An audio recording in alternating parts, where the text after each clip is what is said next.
베드로전서 4장 7절에서 11절입니다. 찾으셨으면 아멘. 네. 우리 합독하십니다. 베드로전서 4장 7절에서 11절. 만물의 마지막이 가까웠으니 그러므로 정신을 차리고 근신하여 기도하라. 무엇보다도 열심으로 서로 사랑할지니 사랑하는 보다는 죄를 덮느니라. 서로 대접하기를 원망 없이 하고 각각 은사를 받은 대로 하나님의 각양 은혜를 맡은 선한 청년이같이 서로 봉사하라. 만일 누가 말하려면 하나님의 말씀을 하는 것 같이 하고 누가 봉사하려면 하나님의 공급하시는 힘으로 하는 것 같이 하라. 이는 무사히 예수 그리스도로 말미암아 하나님의 영광을 받으시게 하려 함이니 그에게 영광과 권능이 세세에 무궁토록 있느니라. 아멘. 아멘. 한 번만 더 봉독하시고 특수하는 시간을 갖도록 하십니다. 만물의 마지막이 가까웠으니 그러므로 너희는 정신을 차리고 근신하여 기도하라. 무엇보다도 열심으로 서로 사랑할지니 사랑은 보다 죄를 덮느니라. 서로 대접하기를 원망 없이 하고 각각 은사를 받은 대로 하나님의 각양 은혜를 맡은 선한 청지기같이 서로 봉사하라. 만약 누가 말하려면 하나님의 말씀을 하는 것 같이 하고 누가 봉사하려면 하나님의 공급하신 힘으로 하는 것 같이 하라. 이는 목사의 예수 그리스도로 말미암아 하나님의 영광을 받으시게 하라 하니 때의 영광과 권능이 세세에 무궁토록 있느니라. 아멘. 영혼이 힘들고 지칠 때 괴로움이 밀려와 나의 마음을 무겁게 할 때 나는 여기에서 고요히 당신을 기다립니다. 당신이 내 옆에 와 앉을 때까지 당신이 나를 일으켜 주시기에 나는 산에 우뚝 서 있을 수 있고 당신이 나를 일으켜 주시기에 나는 폭풍의 바다도 고를 수 있습니다.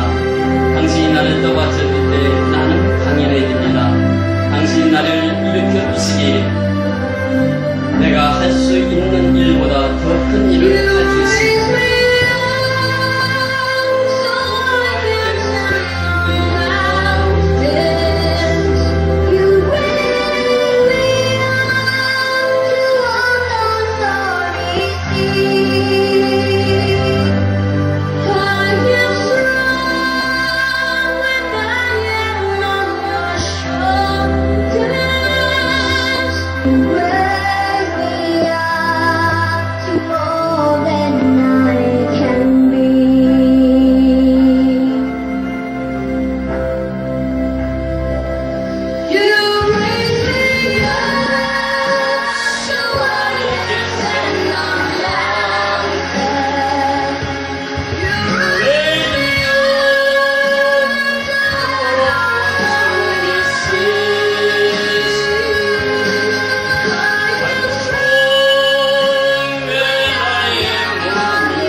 When I am down and oh my soul so weary.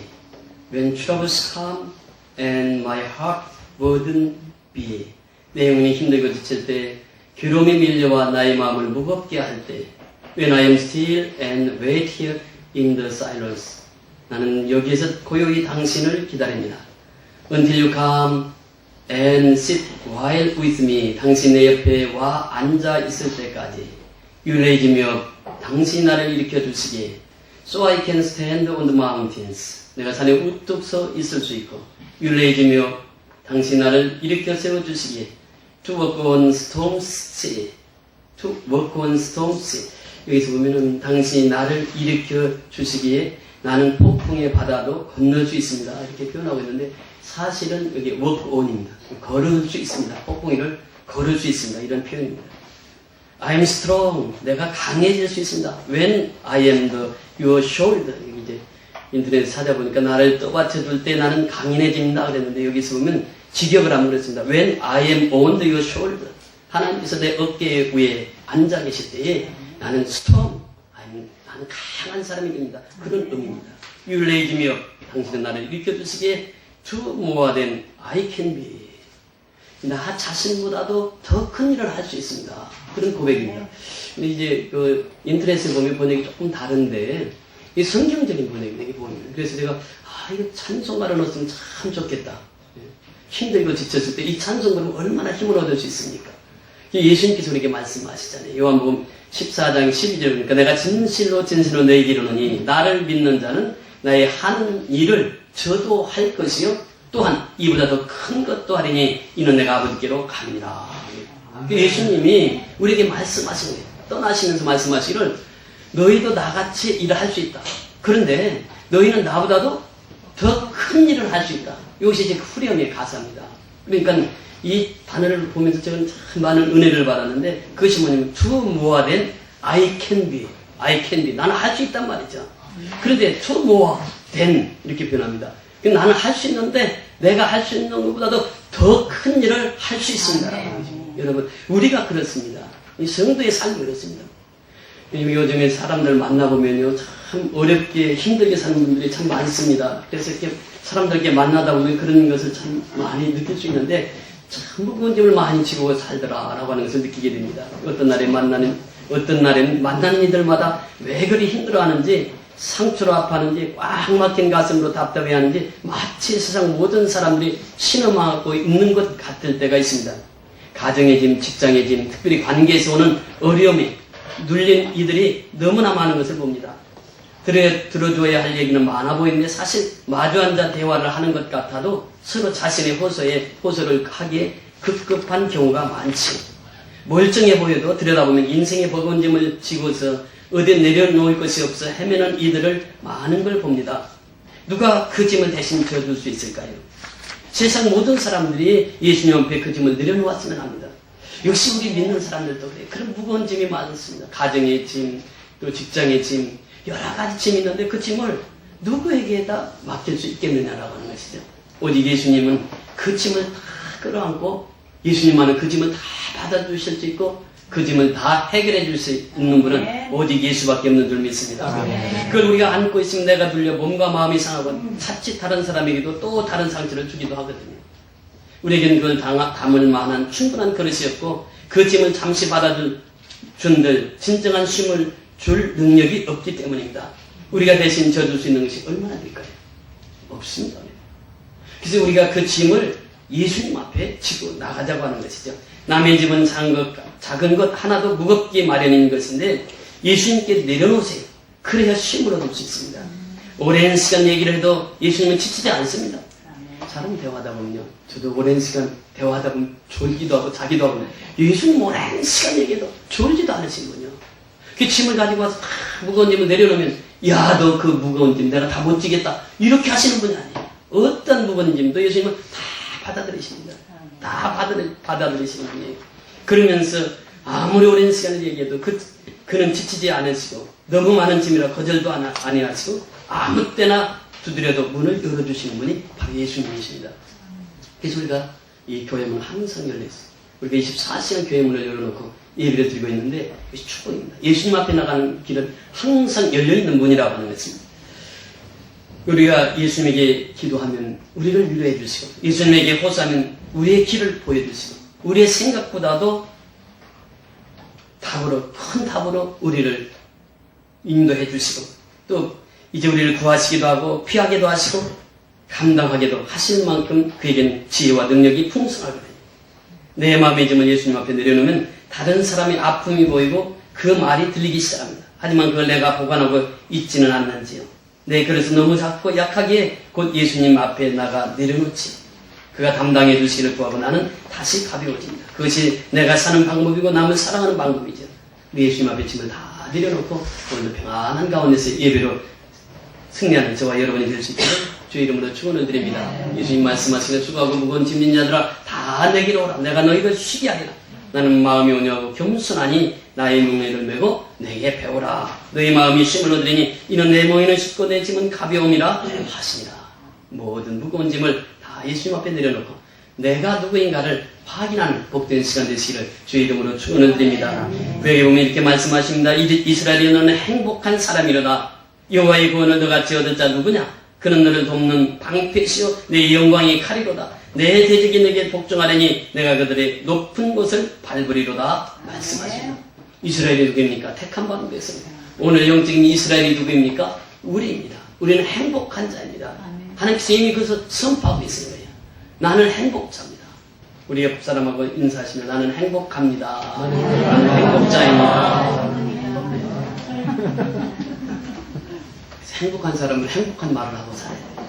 그래서 우리가 해피룩이라고 하는 것이 있습니다. 행복한 사람은 해피룩을 한다. 항상 미소가 있다고 하는 것입니다. 여러분, 미소는 돈 안 들이고 얻는 기쁨입니다. 내가 미소 지으면 상대방도 어떨까요? 좋아하십니다. 그럼 내가 행복해집니다. 첫째는 행복한 사람은 내가 미소를 먼저 짓는 사람이요. 두 번째는 해피 토크입니다.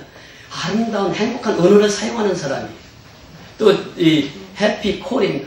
명랑한 언어를 사용하는 사람이고 또 해피송 즐겁게 노래하는 사람이요. 해피 워크 내 직장에 가도 성실하게 그 직무를 잘 감당하는 사람이요. 또 해피 노트 좋은 글이 있으면 기억나는 떠오르는 글이 있으면 그때마다 노트를 해놓는 것입니다. 더 중요한 것이 뭐냐면 해피 마인드입니다. 해피 마인드는 무엇입니까? 행복한 마음이에요. 하나님께서 우리에게 다 그 행복한 마음을 주셨다라고 하는 것입니다. 그래서 이 행복한 마음도 감사하며 사는 사람이죠. 우리가 조금 전에 넓은들의 익은 곡식을 볼 때마다 무슨 마음이 듭니까? 감사한 마음이 들지요. 곡식이 자라는 모습을 보면서 무엇을 느낍니까? 감사한 마음이 들지요. 그래서 이 감사한 마음은 어떤 마음이냐? 이 감사하는 마음은 긍정의 힘입니다. 여러분 감사를 많이 해보세요. 그럼 긍정의 에너지가 생깁니다. 그래서 이 감사하는 사람의 삶을 보면은 감사하는 마음은 비옥한 땅과 같다 이렇게 표현합니다. 이 비옥한 땅에 곡식을 심으면 열매를 많이 맺습니다. 여기 이제 그 배추하고 알타리를 심어놨는데 저기다 거름 두포들을 심어놨어요. 그러니까 그 거름길을 빨고 이 배추가 자라는데요. 나가면서 한번 보세요. 얼마나 자랐네요. 오늘도 어제 비가 와서 보니까 얼마나 튼튼하게 잘 자라는지 몰라요. 비옥한 땅은 열매를 맺게 되어 있습니다. 이 감사한 마음은 비옥한 땅과 같다. 그리고 열매를 맺을 수 있다라고 하는 것이죠. 그래서 이 감사는 가정에서 직장에서 할 때에 긍정적인 힘을 키워나갈 수 있다라고 하는 것입니다. 가족이 감사하게 되면 경제적으로 좀 어려움이 있다 할지라도 몸이 좀 아프다 할지라도 고난을 당한다 할지라도 우리는 그 고난 속에서도 행복을 놓치지 않고 살아갈 수 있다라고 하는 것입니다. 그래서 감사가 중요하다고 하는 것이죠. 감사는 이제 행복의 혈액이라 이렇게 표현합니다. 혈액은 무엇입니까? 피를 공급하는 피를 운반하는 혈액. 근데 이 감사는 이 행복의 혈액이 되어서 이 감사를 하게 되면 혈액을 타고 다니면서 이 피가 혈액을 타고 온 마음을, 온 몸을 돕니다. 근데 우리 실핏줄까지 다 보면은 지구에 몇 바퀴 돌고 남은 게 있는 핏줄이 있다고 하는 거예요. 그 핏줄로 피가 다 통하는 거예요. 그러니까 우리가 사는 것입니다. 그런데 이 감사를 하게 되면 행복의 혈액이 되어서 감사하는 곳곳에 그러니까 감사하게 되면 병도 걸리고 감사하게 되면 건강하게 된다고 하는 것입니다. 온 피돌이를 하기 때문에 그렇습니다. 여러분 우리가 혈관이 막히게 되면 어떻게 됩니까? 터지게 돼요. 그래서 이제 고혈압이 되고 병이 되는데, 감사를 하게 되면 혈관을 튼튼하게 해줘서 피가 마음껏 흐를 수 있게 한다는 거예요. 그래서 이 감사하는 사람은 항상 행복하게 살아갈 수 있다고 하는 것입니다. 온몸을 감사의 기운으로 덮기 때문에 그렇습니다. 긍정의 힘으로 덮기 때문에 그렇습니다. 여러분, 이 감사를 많이 하게 되면 그래서 생명력이 풍성한 삶을 누릴 수 있다고 하는 것입니다. 이 감사를 많이 하는 사람은 생명력이 넘치는 삶을 살아갈 수 있다고 하는 것이에요. 우리가 이 적은 감사라도 감사하는 사람들을 보면요, 더 큰 감사가 찾아오게 되는 것을 보게 됩니다. 그래서 우리는 작은 일에서부터 감사하는 신앙으로 살아갈 때 하나님께서는 더 큰 감사로 우리에게 채워주실 줄 믿습니다. 빌립보서 4장 6절에 보면 너 아무것도 염려하지 말고 오직 너희 구할 것을 감사함으로 하나님께 하리라. 그러니까 염려하고 근심하고 걱정하면 그 마음속에 감사가 자리할 수 없다라고 하는 것입니다. 내가 염려, 근심, 걱정을 다 아버지께 맡기면 내 마음의 감사로 충만한 삶을 살아가게 될 줄 믿습니다. 그래서 우리가 살아감에 있어서 소유가 있고 진리가 있습니다. 무엇을 붙잡을 것이냐라고. 소유를 붙잡으면은 그 소유로 인해서 인생을 살아갑니다. 진리를 붙잡으면 그 진리로 인해서 살아간다고 하는 것입니다. 소유를 붙잡지 말고 진리를 붙잡으라고 하는 것입니다. 진리가 누구입니까? 예수님이에요. 요한복음 14장 6절에 시작. 예수께서 가라사대 내가 곧 길이요 진리요 생명이니 나로 말미암지 않고는 아버지께 올 자가 없느니라. 진리를 붙달라. 진리가 누구라고요? 예수님이에요. 근데 진리 안에 있으면 어떻게 되냐? 요한복음 8장 32절에 보니까 진리가 너희를 자유케 하리라. 그 진리 안에 있는 사람은 자유함이 있습니다. 이런 게서 예수 안에 있는 사람은 자유함이 있습니다. 예수 안에 있는 사람은 죄에서부터 이미 해방받아서 자유함을 누리고 사는 사람들입니다. 여러분, 그 예수는 영원히 변치 않는 분이에요. 히브리서 13장 8절에 보니까 예수 그리스도는 어제나 오늘이나 영원토록 동일하시니라. 영원히 변치 않는 분은 예수밖에 없습니다. 그래서 예수 붙들고 살라고 하는 것입니다. 진리 붙들고 살아가라고 하는 것입니다. 예수는 생명이십니다. 생명 붙들고 살아가라고 하는 것이요. 예수는 영원한 생명을 우리에게 주시는 분이에요. 영생을 붙들고 살아가라고 하는 것입니다. 예수 붙들면 복이 있습니다. 그래서 예수님은 복을 주시기를 원하시는 분이에요. 그 예수를 붙들면 복이 임하게 되는 것입니다. 예수 붙들면 구세주를 붙드는 것이기 때문에 영원토록 구원받은 백성으로 살게 되는 줄 믿습니다. 여러분, 그래서 예수를 붙들고 사셔야 됩니다. 진리를 붙들고 사시고 영원한 예수를 붙들고 사시고 생명 예수를 붙들고 사시고 구세주의 예수를 붙들고 사시고 복 주시는 예수를 붙들고 사시는 저와 여러분이 되시기를 주의 이름으로 축원을 드립니다. 사도 바울은 고백합니다. 그 안에는 지혜와 지식의 모든 보화가 감추어져 있느니라. 골로새서 2장 3절의 말씀입니다. 여러분, 예수 속에 모든 진리가 다 담겨 있습니다. 예수 속에 모든 지식이 담겨 있습니다. 예수 속에 모든 지혜가 담겨 있다고 하는 것입니다. 그래서 예수님은 보화가 되십니다. 우리의 보화는 예수밖에 없습니다.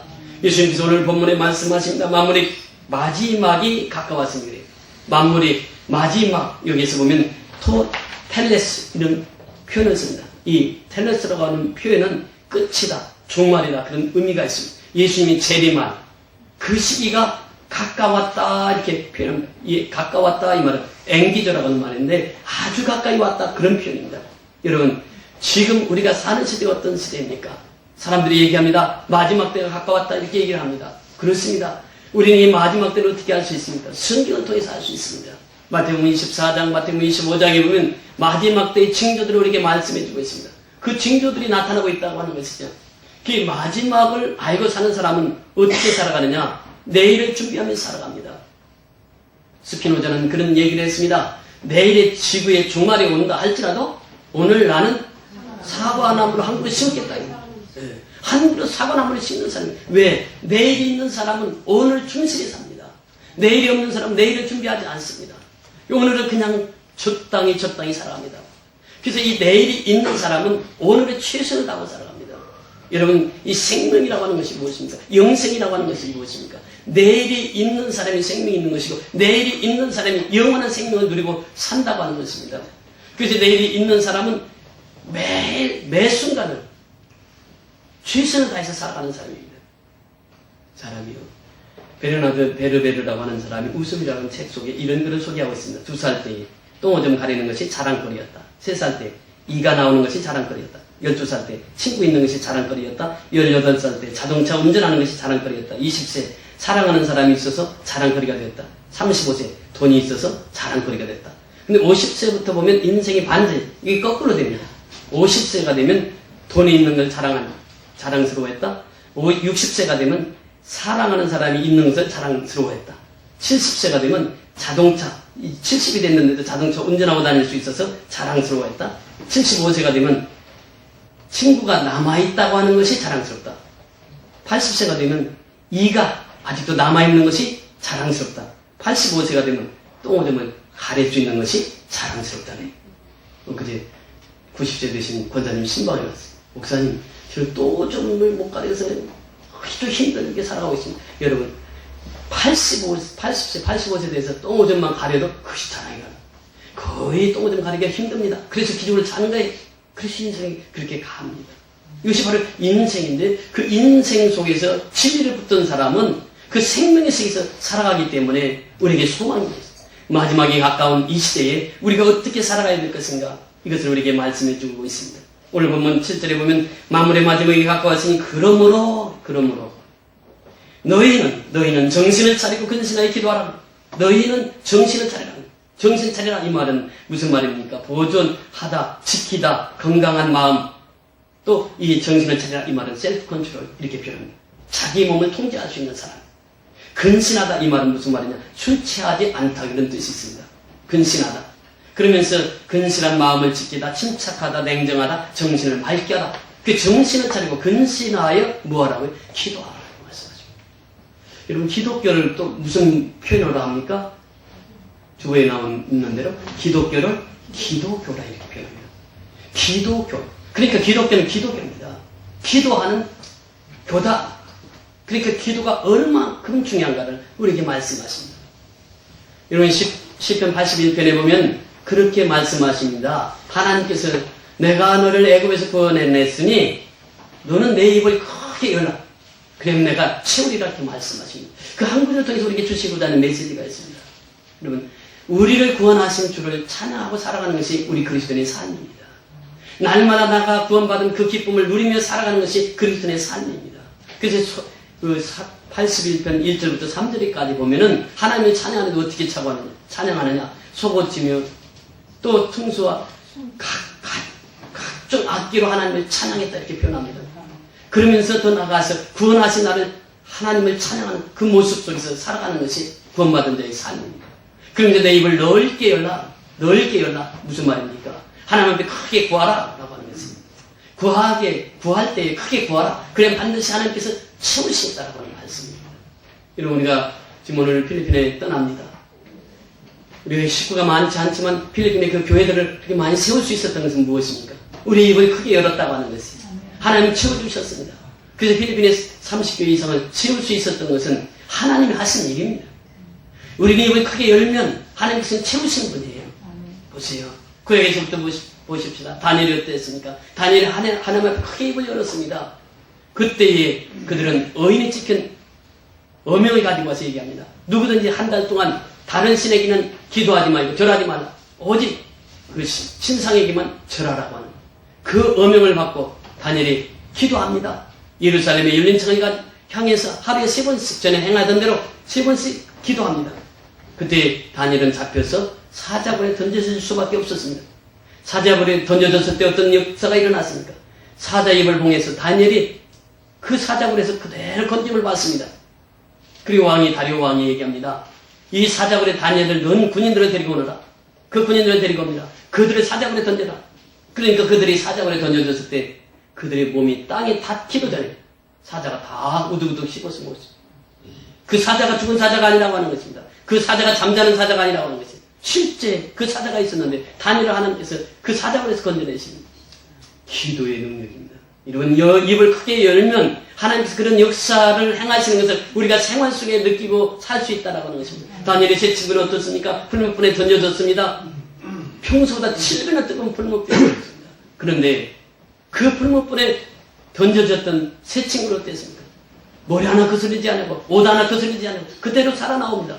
그런데 다니엘의 새 친구를 풀무불에 던져넣었던 그 사람들은 어떻게 했습니까? 불이 나와서 다 죽었습니다. 여러분, 이 입을 넓게 열면 하나님께서 채우시는 것을 여러분들이 경험하게 되는 것입니다. 이 성경은 우리에게 그것을 말씀하시고 있습니다. 신약 성경에 보면 베드로가 옥에 갇혔습니다. 온 교우들이 베드로를 위해서 기도합니다. 그때 베드로가 그 옥중에서 잠을 잡니다. 이미 야고보는 순교당했습니다. 이제 유월절이 끝나면 베드로가 순교할 차례입니다. 죽을 차례입니다. 사형원도 받았습니다. 사형수입니다. 그런데 베드로는 것을 꼴꼴 잠을 자고 있습니다. 하나님 앞에 다 맞고 잠을 자고 있어요. 천사가 가만히 보니까 이 베드로가 너무 깊이 잠들었어요. 이거 깨워서 일어날 것 같지가 않아요. 발로 툭 차가지고 자는 베드로를 벌떡 깨워가지고 끌고 나옵니다. 보세요. 하나님의 역사는 내 입을 크게 열라 그러면 내가 채우리라 말씀하십니다. 여러분 인생의 삶에서 여러분 힘들고 어려울 때마다 내가 기도할 수 있는 대상이 있다고 하는 것이 얼마나 큰 축복인지 아십니까? 내 입을 넓게 열라 그러면 채우리라 하는 말씀하십니다. 여러분의 가정에 문제가 있습니까? 가정 문제를 하나님 앞에 부르짖으세요. 그러면 하나님께서 반드시 그 문제를 해결해 주실 줄 믿습니다. 한나가 결혼해서 아기가 없을 때 어떻게 했습니까? 부르짖어 기도합니다. 울부짖어 기도합니다. 하나님께서 그 기도를 들으셨습니다. 그리고 태문을 열어서 그 아기를 주었는데 그 아들이 누구입니까? 사무엘이에요. 선지자 중에 선지자가 그 한나의 어머니의 기도를 통해서 그가 태어나게 된 것을 보게 됩니다. 가정의 문제도 하나님 앞에 기도하면 그 하나님께서 들어주시는 것이요. 나라가 어려움을 당했을 때 나라의 어려움을 놓고 하나님 앞에 기도하면 그 나라의 어려움을 들어주시는 분이 하나님이십니다. 유대시대의 히스기야 왕 때에 사내립이 18만 5천을 드리고 다 포기했습니다. 그리고 항문서 가지고 왔습니다. 여기다 사인하라는 것이 나라 이제 다 됐으니까 팔아 이제 항복하라. 항복 문서를 가지고 히스기야가 어디로 갑니까? 주님 앞에 나와서 숨기는 나옵니다. 여러분 어제 북한에 70년 열병식이 있었잖아요. 얼마나 세계인들이 다 보았습니다. 같은 분이 2조 얼마가 들어갔다니 2조면은 북한 인민들을 2년 동안 먹일 수 있는 그 돈을 투자해가지고 어제 그 70년 하는 거 보세요. 군사력이 그 막강한 군사력을 자랑하는. 그런데 지금 히스기야는 군인들 소집하지 않았습니다. 항공문서 받고 하나님 앞에 나가서 기도하는 거예요. 하나님 앞에 나가서 기도하면서 하나님 우리는 힘이 없습니다. 하나님 우리는 연약합니다. 아버지께서 도와주시지 않으면 우리는 무너질 수밖에 없습니다. 이 나라를 하나님 앞에 맡깁니다. 밤새 처리하고 하나님 앞에 통과 기도했을 때 아침에 새벽기도 끝나고 나오니까 그 18만 5천이 어떻게 됐습니까? 다시 채워졌어요. 이것이 하나님의 위대한 역사입니다. 여러분 아버지 앞에 크게 입을 여세요. 그러면 반드시 아버지는 치워주십니다. 응답해 주십니다. 우리에게 힘을 주십니다. 능력을 주십니다. 우리의 기도는 반드시 하나님께서 응답해 주시는 줄 믿습니다. 그래서 하나님 앞에 기도하라고 하는 것입니다. 기도할 때 하나님께서 그 힘을 주시는 거예요. 왜 서로 열심히 사랑해야 되느냐? 왜냐하면 사랑은 허다한 죄를 덮느니라. 이렇게 됩니다. 이 원문 해석을 보면 그러니까 무엇보다도 열심으로 서로 사랑할지니 왜 서로 사랑해야 되느냐? 사랑하게 되면 사랑은 무엇을 덮는다고요? 허다한 죄를 덮는다. 허다한 죄를 덮는다. 우리가 이 죄를 덮는 거 쉬운 일이 아닙니다. 용서한다는 거 쉬운 일이 아니라고 하는 것이 예수님께서 말씀하십니다. 너희가 70번씩 몇 번이라도 7번이라도 용서하라. 그 용서가 쉬운 게 아니에요. 그런데 서로 열심으로 서로 사랑하게 되면 용서가 된다고 하는 것입니다. 예수님 말씀하십니다. 누구까지도 사랑하라고. 원수까지도 사랑하라고. 원수 사랑 되겠습니까 이게? 내가 원수 사랑할 수 있어요? 내 속에 있는 그 하나님의 사랑은 할 수 있어도 나는 할 수 없다고. 그러니까 하나님 말씀하시는 거예요. 열심으로 서로 사랑해라. 그래야면 이 허단 모든 죄를 다 덮는 원수 같은 사람도 내가 사랑할 수 있는 것이에요. 네? 7번씩 7번이라도 회개하면 그를 사랑하게 된다고 하는 것입니다. 이것이 오늘 본문의 말씀입니다. 구절 다 같이 읽습니다. 서로 대접하기를 원망 없이 하고 무엇을 하기를 대접하기를 원망 없이 하라. 예수님이 마태복음 5장, 6장, 7장에서 산상수를 합니다. 그 핵심이 무엇입니까? 7장 12절에 보면 어떻게 말씀하십니까? 예수님께서 말씀하시기를 너희가 대접을 받고자 하느냐? 그러면 너희가 먼저 대접하라. 이것이 황금률입니다. 이것이 산상수의 핵심 포인트입니다. 우리는 대접받기 좋아합니다. 그러나 우리가 대접하기는 쉽지 않습니다. 그런데 예수님은 우리에게 말씀하시기를 너희가 대접받기를 원하는 만큼 내가 먼저 대접하라. 먼저 대접하면 그가 나를 사랑하게 되고 그가 나를 알아주게 되는 것입니다. 그래서 우리는 먼저 대접하는 삶, 이것을 통해서 하나님 앞에 영광 돌려야 될 줄 믿습니다. 자, 9절, 10절 나같이 읽습니다. 시작. 각각 은혜를 받은 대로 하나님이 각양 은혜를 맡은 선한 성지기같이 서로 봉사하라. 서로 봉사하라. 각각 은사를 받은 대로 어떻게? 무엇을 받은 대로? 은사, 카리스라고 은사입니다. 은사는 하나님께서 주신 은사가 각기라는 거예요. 그러니까 그 은사를 우리는 그 은사를 발견하는 것이 중요해요. 내게 주신 은사가 무엇인가? 은사가 다 다르거든요. 우리도 보세요. 그 체육대회 할 때도 보면 체육에 대한 은사를 가진 사람, 우리 박성근 전도사님 뭐 완전히 은사를 받아서 박전도사님만 딱 있으면 든든하게 운동장에만 가면 그 은사가 있다. 그러니까 그 은사대로 하나님 쓰시는 거예요. 우리 필리핀도 축구 선교는 처음입니다. 우리가 그 교회 짓는 사역은 계속 해왔지만 이 또 축구 선교는 처음 가요. 은사다가 있으니까 같이 가는 거예요. 그래서 이제 헵시바 축구단이 이제 수백 명에게 복음을 전할 수 있는 기회를 하나님 열어주신 거죠. 보세요. 얼마나 감사한지. 지난주 며칠 전에 그 감독 1급증을 땄습니다. 이 1급증이 대단한 거랍니다. 이게 잘 모르는데 1급증이면 그게 뭐 프로 축구까지도 감독할 수 있는 그 감독의 권한이 있다니. 근데 그 필리핀 가게 며칠 전에 지금 따가지고 그 자격증 가지고 갑니다. 하나님 하시는 일은요. 사람의 상상을 뛰어넘습니다. 하나님 응답하시는 거 보세요. 그 은사가 각기 주어졌는데 그 은사를 통해서 하나님 일하신다고 합니다. 내가 은사가 무엇인가 내가 발견해요. 김유선 섬기는 은사가 있어요. 섬김. 그러니까 사람마다 우리 김영희 원장님 그 섬김의 은사가 있어요. 그러니까 그 섬김을 통해서 하나님 앞에 영광을 드린단 말이죠. 내게 은사가 무엇인가? 그 은사를 발견했으면 어떻게 하라고요? 서로 선한 청지기 같이 서로 봉사하는 선한 청지기. 이 청지기라고 하는 말이 오이코스라고 하는 집이라고 하는 뜻이 있고 그 다음에 또 이 노모스라고 하는 관리라고 하는 것이 있습니다. 그래서 이 청지기라고 하는 말이 오이코스, 노모스 이 말인데 오이코스 하면 집이요, 노모스라고 하는 것은 관리, 집을 관리하는 자다 이런 표현이 있고 더 나가서 집에 봉사하는 자다. 하나님의 집에 봉사하는 자다. 이게 선한 청지기입니다. 그 하나님의 집에서 봉사하는 게 무엇입니까? 우리가 주일날 교회에 오면은 어떤 분은 어린이들을 가르치기 위해서 일찍 교회에 와서 어린이들을 가르칩니다. 또 어떤 사람은 신발 정리하는 사람이 있습니다. 어떤 분은 또 점심을 맛있게 준비하기 위해서 아침 일찍 와서 음식을 준비합니다. 다 이것이 하나님의 집을 관리하면서 하나님 집에 와서 봉사하는 것이에요. 그래서 우리가 은혜를 받으면 자동으로 봉사하게 되어 있습니다. 자동으로 섬기게 되어 있습니다. 여러분, 이 섬김이라고 하는 것은 그렇습니다. 예수님께서 이 땅에 오셔서 가장 중요하게 말씀하시는 것 중에 하나가 마가복음 10장 45절에 뭐라고 말씀하십니까? 내가 섬김을 받으려 함이 아니요 도리어 섬기려 하고 나의 목숨을 많은 사람의 대속물로 주기 위해서 왔다. 예수님 오신 목적은 두 가지입니다. 첫째는 죽으러 오셨습니다. 여러분 보세요. 예수님이 이 땅에 오신 목적이 죽으러 왔어요. 십자가에서 죽으러 오셨다. 그리고 예수님께서 십자가에서 죽으러 오셨고 그 다음에 섬기러 오셨다. 이 섬김입니다. 그래서 우리는 이 선한 청지기같이 서로 섬기라. 주님 말씀하시고 있습니다. 어떻게 섬기라고? 자, 11절 같이 읽습니다. 시작. 만일 누가 말하려면 하나님의 말씀을 하는 것 같이 하고 누가 봉사하려면 하나님이 공급하시는 힘으로 하는 것 같이 하라. 이는 봉사여 예수 그리스도로 말미암아 하나님이 영광을 받으시게 하려 함이니 그의 영광과 권능이 이 세세에 무궁토록 있느니라. 아멘. 자, 첫째 뭐라고 말씀하시고 있습니까? 하나님이 공급하시는 힘으로 봉사합니다. 내 힘으로 하는 것이 아니라 누가 공급하시는 힘? 하나님이 공급하시는 힘입니다. 그래야 지치지 않아요. 그래야 그 지속적으로 봉사할 수 있습니다. 그래야 지속적으로 섬길 수 있습니다. 두 번째 뭐라고 말씀하시고 있습니까? 누구의 영광을 받으시기에 봉사하라고 그랬습니까? 하나님의 영광을 받으시기에. 하나님이 영광 받으시기 위해서 봉사하는 것이에요. 그 봉사를 할 때도 내가 일해가지고 내가 영광 받아야지. 그건 봉사 오래 가지 못합니다. 하나님이 영광 받으시기 위해서 봉사하게 되면 그 봉사는 지속적으로 할 수 있다는 것이죠. 자, 오늘 본문을 다시 한번 보십니다. 8절 올라가서 무엇보다도 열심으로 뭐라고 말씀하시고 있습니까? 서로 사랑하시니 9절에 보세요. 서로 대접하기를.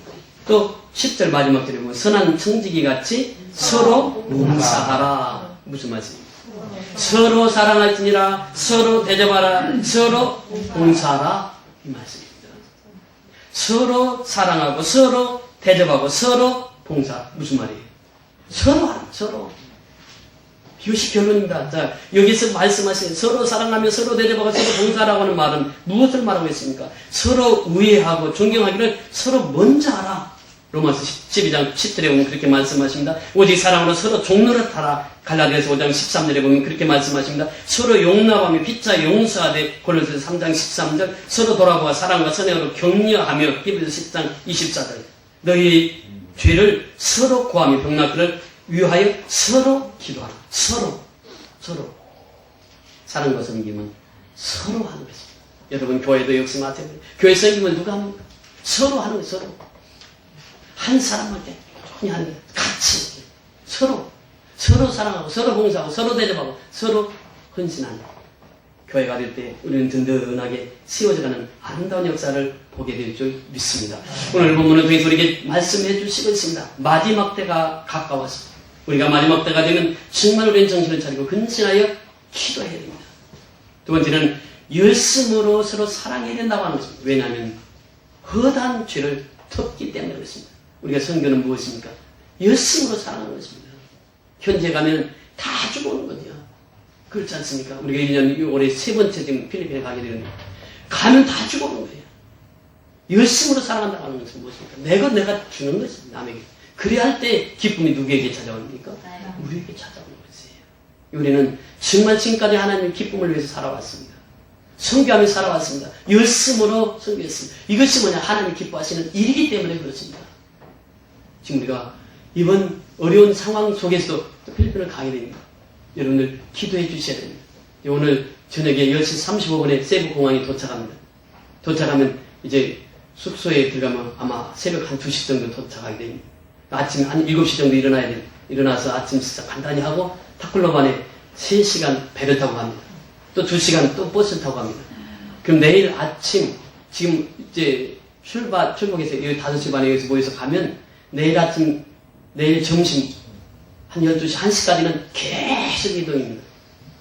그래서 이제 거기 가서 이제 사역을 하게 되는데 여러분들 건강을 위해서 기도해 주시고 특별히 태풍이 없도록 기도해 주시기 바랍니다. 오가면서 배를 2번 타야 되는데 그 태풍 만나면 그 바다 가운데서